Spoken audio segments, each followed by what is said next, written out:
My name is Rick Hannon. I'm an 8-year combat veteran with the United States Army. I served 6 years with the 10th Mountain Division, 2nd Brigade Combat Team, 431 Infantry, and I did my last 2 years as an instructor at the Infantry Basic Officer Leader course. And this is my story. My story began August 15, 2004. This was the day 6 Marines knocked on my home of residence where my parents and I were living at the time.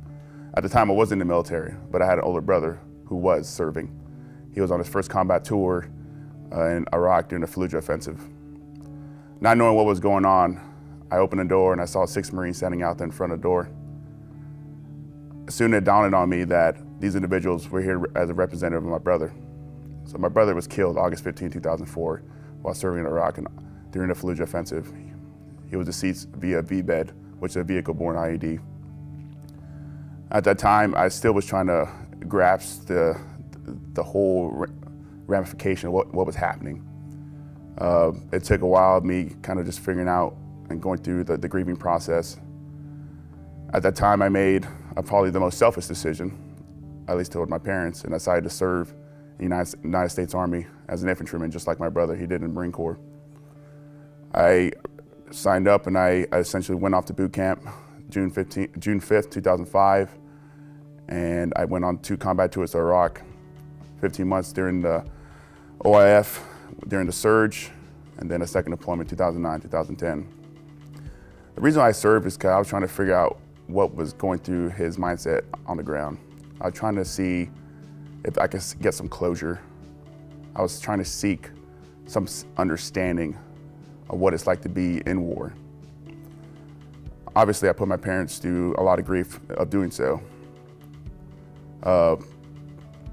Once I decided that I wanted to get out and pursue a college degree, just like my brother intended me to do when I last talked to him before he died, I made a decision to get out and pursue college at the University of North Carolina, Greensboro.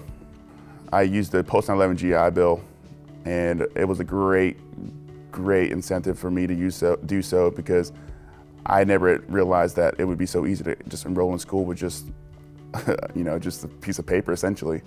And honestly, I never realized I'd be attending college. I thought I was too dumb to do so.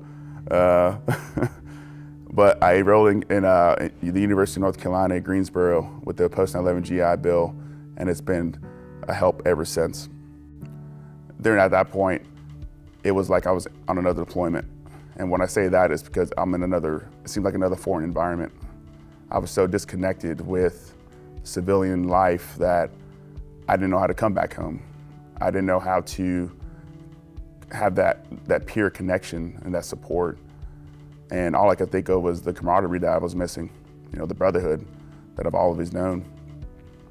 During that period of time in 2013, when I was out here in civilian life, I'll be honest, I was using substance abuse, anything you can think of, just to cope with the traumatic events of not just war, but the loss of my brother. Because at the time, I still haven't sought the closure. I think I added more stress and internal trauma that I was yet to deal with. Eventually, with time, I sought help through the VA. And as I continued dealing with these problems, I decided to create a podcast that talks about transitioning called the Regular Infantry Guys. At the time, it was more of trying to teach veterans or show veterans that they have the capabilities to attend college. And then at that point, the identity started changing and transitioning to just transition in general. And I think transitioning is a piece that not a lot of people talk about. You hear a lot about the war and so forth, but I think transitioning is still a war. It's war that you're fighting within yourself. So during my podcast, I would interview veterans to share their story. And what was interesting is I've never shared my story. So this is my first time actually hearing myself talk about what I've been through. And now I can relate with my peers or those service members who are about to make that transition. There is hope. When I made the transition out in 2013, I decided that my path was pretty much the wrong path I was going down. So I decided to enroll myself at the Vet Center in Greensboro off Market Street. They offered free counseling sessions for combat veterans, and that was my first step to really fully understand what I was going through and trying to understand what others were going through.